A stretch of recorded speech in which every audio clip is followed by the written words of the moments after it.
Weh, Bagilah salam dulu. Assalamualaikum. Okey, hari ni kita nak buka Blokis volume 7.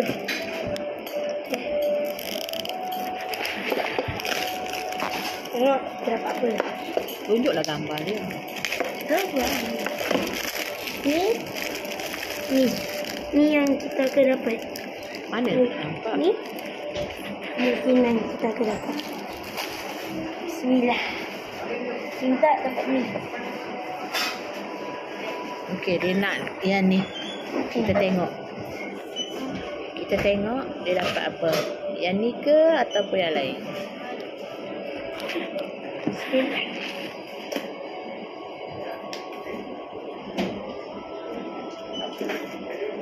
Sorry lah, dia kena buka garis sikit. Ketat.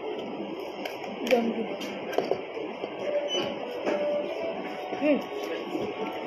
Ni dapat.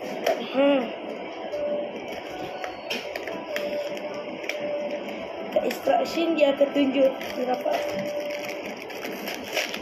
Ni kita dapat 3 beg. Ni beg yang kita. Apa? Apa-apa. Kita tak boleh tengok tangan dia.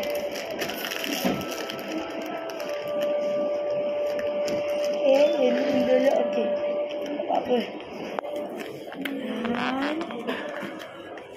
Okey, kita dapat Megatron alias D16. Dapat Megatron. Yang mana? Ni. Ni. Oh, dapat yang sini-sini. Tunjuk sini. Ni, dapat ni. D16 dekat kartu dia. Jom, pasang. Ya.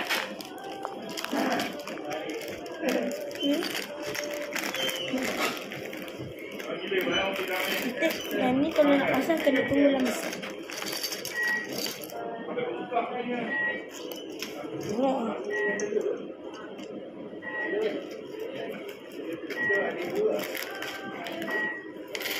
Oh.